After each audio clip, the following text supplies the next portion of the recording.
Iran কি সত্যি আর কিছুদিনের মাঝেই পারমাণবিক অস্ত্র তৈরি করে ফেলবে? দেশটির কাছে কি এখনো মজুদ আছে 400 কেজি ওজনের সমৃদ্ধ ইউরেনিয়াম? কারণ যুক্তরাষ্ট্র ও ইসরায়েলের বারবার হামলার পরও টিকে আছে ইরানের পারমাণবিক কেন্দ্রগুলো, এমনটাই দাবি মার্কিন গোয়েন্দাদের। ইহুদিবাদীদের আগ্রাসনের মুখে পারমাণবিক অস্ত্র তৈরির পথে কি হাঁটবে ইরান? যদিও ইসরায়েলের বিশ্লেষকদের দাবি 11টি পারমাণবিক বোমা তৈরির জন্য যথেষ্ট প্রস্তুতি আছে ইরানের কাছে। এখন তাহলে কি করবে ইহুদিবাদীরা? প্রশ্ন হলো, পারমাণবিক অস্ত্র তৈরি করতে ঠিক কত সময় লাগতে পারে ইরানের? জটিল এক পরিস্থিতির মধ্য দিয়ে যাচ্ছে পারস্য উপসাগরীয় অঞ্চল। ইরানকে ঘিরে কয়েক দফায় যুদ্ধে জড়িয়েও সফলতার মাপকাঠিতে শতগুণ পিছিয়ে যুক্তরাষ্ট্র ও ইসরায়েল। গত বছরের জুনেও ইরানের ইস্পাহান, নাতানস ও ফোর্দো পারমাণবিক কেন্দ্রে হামলা চালায় ইহুদিবাদীরা। সে সময় মার্কিন প্রেসিডেন্ট ডোনাল্ড ট্রাম্প দাবি করেছিলেন যে পুরোপুরি ধ্বংস হয়েছে ইরানের পারমাণবিক কর্মসূচি। কিন্তু সেই একই কেন্দ্রগুলোকে ঘিরে চলতি বছরের 28 ফেব্রুয়ারি থেকে আবারও উত্তাপ ছড়ায় যুক্তরাষ্ট্র ও ইসরায়েল। তবে বারবার ব্যর্থ হচ্ছে ইহুদিবাদীরা। ইরানের কাছে থাকা 60%-এরও বেশি মাত্রার সমৃদ্ধ ইউরেনিয়ামগুলোকে অপসারণ করা না গেলে তা সাম্প্রতিক যুদ্ধের এক বিরাট ব্যর্থতা হিসেবেই বিবেচিত হবে, এমনটি জানিয়ে ইসরায়েলের একজন শীর্ষ সামরিক কর্মকর্তা সম্প্রতি বলেছেন, ইরানের কাছে এখনও 400 কেজি ওজনের সমৃদ্ধ ইউরেনিয়াম রয়েছে, যা 11টি পারমাণবিক বোমা তৈরির জন্য যথেষ্ট। তবে কূটনৈতিক আলোচনার মাধ্যমে আমাদের লক্ষ্য অর্জন না হলে আবারও একটি সামরিক অভিযান ইরানের বিরুদ্ধে চালাবে ইসরায়েল।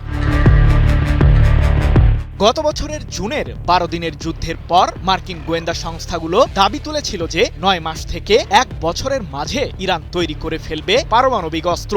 আর সাম্প্রতিক যুদ্ধে ইরানের সেই পারমাণবিক কেন্দ্রগুলোর সীমিত ক্ষতি হওয়ায় এখনও টিকে আছে সমৃদ্ধ ইউরেনিয়ামগুলো। তবে সেগুলো এখন ঠিক কোথায় রয়েছে সে সম্পর্কে কোনো তথ্যই জানে না মার্কিন গোয়েন্দারা, যার কারণে যুক্তরাষ্ট্রের শীর্ষ সামরিক কর্মকর্তাদের মাঝে ইরানের পারমাণবিক কার্যক্রমকে ঘিরে নতুন চাঞ্চল্য জন্ম নিয়েছে। 5 মে এক প্রতিবেদনে এমন তথ্যই জানিয়েছে ইসরায়েল ভিত্তিক সংবাদ মাধ্যম দ্য জেরুজালেম পোস্ট। এদিকে মার্কিন প্রতিরক্ষা মন্ত্রী পিট হেগসেথ সম্প্রতি জানিয়েছিলেন যে ইরানের সাথে চলমান আলোচনার মাধ্যমে দেশটি যাতে পারমাণবিক অস্ত্র তৈরি করতে না পারে তা নিশ্চিত করাই যুক্তরাষ্ট্রের লক্ষ্য। কিন্তু মার্কিনীদের দেওয়া শর্ত কি মানবে ইরান? পারমাণবিক ও ক্ষেপণাস্ত্র ইস্যুতে রেড লাইন জুড়ে দিয়েছে ইরানের সরকার। কোনো বাধার মুখেই এসব কার্যক্রম ত্যাগ করবে না তেহরান, এমনটি জানিয়ে ইরানের সর্বোচ্চ ধর্মীয় নেতা আয়াতুল্লাহ মোস্তফা খামেনি সম্প্রতি বলেছেন, ইরানিরা তাদের সামুদ্রিক, স্থল এবং আকাশসীমার মতোই পারমাণবিক ও ক্ষেপণাস্ত্র কর্মসূচিকে রক্ষা করে যাবে। এগুলো আমাদের জাতীয় সম্পদ। পারস্য উপসাগরীয় অঞ্চলে নতুন অধ্যায় উন্মোচিত করবে তেহরান। অন্যদিকে বাংকার বাস্টার বোমা কিংবা তার চেয়েও অত্যাধুনিক বিস্ফোরক দিয়ে যে ইরানের পারমাণবিক কার্যক্রমকে পুরোপুরি নিশ্চিহ্ন করা সম্ভব নয়, এমন শঙ্কাই জানিয়েছে মার্কিন গোয়েন্দারা। তাই তো তাদের পরামর্শ, ইরানের পারমাণবিক কর্মসূচিকে বাধাগ্রস্ত করতে হলে দেশটির কাছে থাকা অবশিষ্ট সমৃদ্ধ ইউরেনিয়ামগুলোকে অপসারণ করতে হবে। তবে কি আগামী জুনেই সকল রহস্যের জট খুলবে ইরান? কি বুঝলেন ভাই? অনলি যেটাই চাই।